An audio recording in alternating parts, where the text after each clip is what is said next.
Halo, selamat datang di sesi bedah materi kita kali ini. Gini ya, tujuan kita hari ini tuh simple banget, tapi efeknya bener-bener luar biasa. Kita mau sama-sama belajar cara mengubah mindset kita. Jadi, alih-alih cuma ngobatin gejala yang ada di permukaan terus-menerus, kita bakal cari tahu gimana caranya bener-bener menyembuhkan masalah yang udah mengakar di komunitas kita.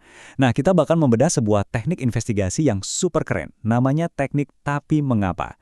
Siap-siap ya, karena materi yang bakal kita bahas ini dirancang khusus buat ngebekelin kalian dengan alat analisis yang tajam banget dan pastinya langsung bisa dipraktekkan. Yuk, kita mulai. Oke, mari kita selami bareng-bareng. Pernah nggak sih kalian ngerasa kayak lagi lari di atas roda putar? Udah capek-capek nyoba benerin masalah yang sama, bulan demi bulan, tahun demi tahun, masalahnya balik lagi.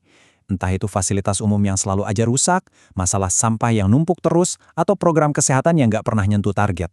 Nah, coba deh sekarang bayangin diri kalian tuh bukan sekedar warga biasa, tapi seorang detektif andal yang lagi dapat misi khusus buat mencahin misteri yang bikin gregetan ini. Pertanyaan di layar ini tuh petunjuk pertama kita. Kenapa sih masalah-masalah ini bandel banget dan selalu balik lagi? Jawabannya, ya seringkali karena kita tuh terlalu sibuk nebang rumput liar di permukaan, tapi kita lupa buat nyabut akarnya. Nah, biar investigasi ala detektif kita ini nggak cuma asal nebak, kita bakal merujuk ke sebuah kerangka kerja analitis yang benar-benar mantap. Ini datangnya dari Community Toolbox, inisiatif kece dari Universitas Kansas. Mereka ini udah mendedikasikan waktu dan riset bertahun-tahun loh, khusus buat pelajarin soal pembangunan dan intervensi komunitas. Dan asalnya, kerangka kerja ini tuh udah diakui dan dipakai di seluruh dunia. Jadi, perhatikan baik-baik, karena yang lagi kalian pelajarin sekarang ini adalah teknik kelas kakap yang udah terbukti banget keberhasilannya di lapangan. Sama kayak detektif profesional lainnya, sebelum kita terjun langsung ke lapangan, kita tuh harus tahu persis apa yang sebenarnya lagi kita cari. Makanya, kita harus benar-benar paham dulu nih apa yang sembunyi di balik permukaan masalah. Kita wajib bisa mendefinisikan siapa musuh utama kita dengan sangat jelas. Jadi, poin krusialnya ada di kata mendasar. Akar masalah itu adalah alasan paling mendasar di balik suatu persoalan. Coba deh garis bawahi kata itu di pikiran kalian. Ini tuh bukan soal apa yang kelihatan rusak di depan mata kita sekarang, tapi soal mesin penggerak tersembunyi yang bikin kerusakan itu terjadi dari awal. Banyak banget dari kita yang kejebak pakai perbaikan sementara, ya ibaratnya nempel plester luka buat masalah yang sebenarnya butuh operasi bedah. Kalau atap rumah kalian bocor karena kayunya lapuk, naruh ember di bawahnya itu cuma solusi plester. Nyari tahu dan ganti kayu yang lapuk itu, nah itu baru namanya ngatasin akar masalahnya. Terus kalian mungkin mikir, bukannya lebih cepat kalau kita langsung beresin aja apa yang ada di depan mata? Ngapain juga kita repot-repot ngabisin waktu ngupas lapisan masalah ini kayak lagi ngupas bawang bombay, bikin nangis dan ribet pula kan? Nah, jawabannya tuh simple banget. Kita wajib nemuin akar penyebabnya, supaya kita nggak terus-terusan kejebak di lingkaran setan perbaikan yang nggak ada ujungnya. Kalau kita nggak pernah nemuin si akar utama, ujung-ujungnya kita cuma buang-buang tenaga, sumber daya, dan pastinya dana komunitas yang berharga banget. Sekarang, yang benar-benar menarik dari bagian ini adalah gimana manfaatnya bisa dipecah jadi 3 pilar utama. Pertama, coba perhatiin, menemukan faktor individu. Pas kita mulai ngegali pelan-pelan, kita jadi bisa ngeliat dengan jelas kelompok mana nih yang paling pas buat dijadiin target perubahan biar efektif. Kedua, mengeksplorasi penyebab sosial. Ini luar biasa penting. Seringkali masalah yang kelihatannya kayak kesalahan perorangan sebenarnya berakar dari struktur sosial atau kebijakan yang jauh lebih besar. Terus yang ketiga, mengungkap berbagai solusi. Saat kita udah matain akar masalahnya, tiba-tiba kita sadar, oh ternyata jalannya nggak cuma satu. Dengan ngegali lebih dalam, kita ngebuka banyak banget jalan perubahan baru yang benar-benar permanen. Pastinya, sebagai detektif ahli cuma punya kaca pembesar doang nggak cukup dong ya. Kalian harus pinter-pinter baca situasi, kapan momentum paling pas buat mulai investigasi mendalam ini. Yuk, kita lihat kapan alarm di kepala kita harusnya mulai bunyi. Coba deh kita perhatiin 3 skenario kritis ini baik-baik. Poin pertama, kapanpun kita lagi nanganin masalah komunitas. Nah ini sih idealnya ya, kayak semacam prosedur standar gitu.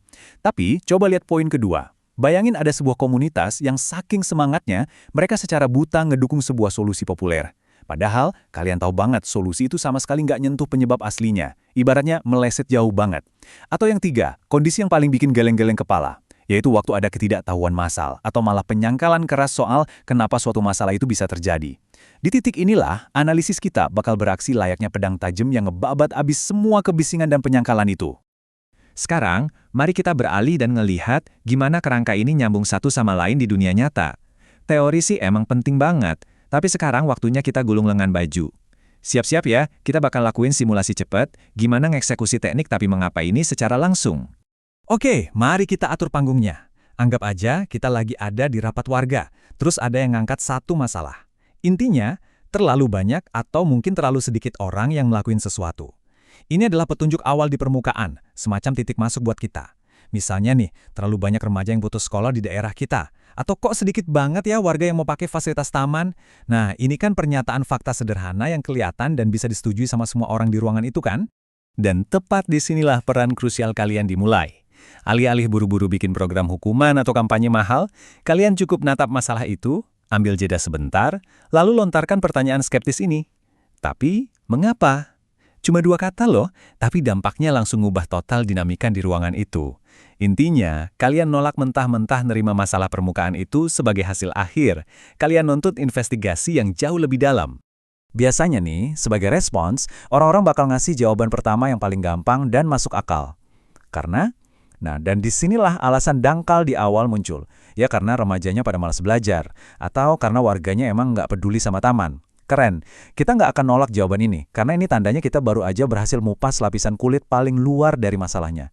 Motif di permukaannya udah kita dapat. Tapi tunggu dulu, investigator sejati nggak akan pernah puas cuma dengan laporan pertama. Langsung tembak dengan pertanyaan krusial ini. Apakah hal itu sebenarnya bisa dicegah? Ini tuh momen penentuan dalam investigasi kita, teman-teman. Pertanyaan ini nyudutin kita supaya nggak lari dari tanggung jawab. Ini langsung nyuntikin elemen akuntabilitas ke dalam diskusi kita, dan nolak anggapan kalau ini semua cuma nasib apes yang emang nggak bisa dihindari. Dan coba tebak apa jawabannya? Hampir bisa dipastiin, jawabannya adalah ya. Sebuah jawaban singkat, ngena banget, dan tiba-tiba bikin taruhan investigasi kita naik drastis. Kalau emang masalah itu benar-benar bisa dicegah, berarti kan ada sistem, aturan, atau pihak tertentu yang gagal ngelakuin pencegahan itu, bener gak? Begitu kita bilang ya, itu artinya kita punya kekuatan dan kapasitas untuk memperbaikinya. Dan ini benar-benar mengilustrasikan betapa gigihnya kerangka kerja ini. Kita tanya bagaimana itu bisa dicegah, terus kita hantam lagi dengan, tapi mengapa? Teknik ini emang bukan buat orang yang gampang nyerah atau yang pengen buru-buru kelar. Ini tuh ibarat alat bedah yang secara aktif maksa kita buat ngeliat jauh lebih dalam, ngebongkar jawaban-jawaban yang bikin nyaman, dan maksa kita buat terus nyari kebenaran sejatinya. Gara-gara rentetan pertanyaan yang gak ada habisnya tadi, ujung-ujungnya kita bakal nyampe di jawaban yang baru. Karena, kita mulai ngeliat alasan sistemik yang lebih dalam, alasan sosial yang seringkali disembunyiin. Mungkin remaja pada putus sekolah tuh bukan karena mereka malas, tapi karena mereka terpaksa kerja buat ngidupin keluarga semenjak pabrik lokal di sana tutup. Nah loh, kita mulai ngeliat akar struktural yang sesungguhnya kan? Realitas yang mungkin kerasa nggak nyaman, tapi ya inilah faktanya. Terus apa kita bakal stop investigasinya di titik ini? Sama sekali nggak dong. Sekali lagi kalian harus nge-push dengan nanya, tapi mengapa? Terus aja berikan dorongan tajam ini. Kerjaan detektif kita nggak boleh berhenti cuma karena jawaban yang kita temuin sekarang mulai nyenggol-nyenggol ranah birokrasi, masalah ekonomi, atau kebijakan pemerintah yang kerasa susah banget disentuh. Percaya deh, justru di area-area sulit itulah kunci perubahannya bersembunyi. Dan ya, proses ini bakal terus berlanjut kayak gitu. Teruslah nanya, tapi mengapa secara gigih tanpa henti. Siklus investigasi ini tuh bakal muter terus layaknya mata bor yang nembus lapisan batu demi lapisan batu. Nyingkirin semua asumsi yang dangkal, sampai akhirnya kalian ngehantam fondasi paling dasarnya, yaitu sebuah akar masalah sistemik yang benar-benar bisa ditindaklanjuti. Kalau kalian berhasil benerin akar terdalam itu, otomatis semua gejala di atasnya bakal sembuh dengan sendirinya. Sebagai penutup, saya mau ngelempar tantangan langsung nih buat kalian semua. Coba pikirin, masalah berulang apa sih di komunitas kalian yang paling bikin frustasi dan benar-benar butuh investigasi? Tapi, mengapa saat ini juga? Ambil kaca pembesar kalian hari ini. Berhenti buang-buang energi buat ngasih solusi plester yang cuma awet sebentar.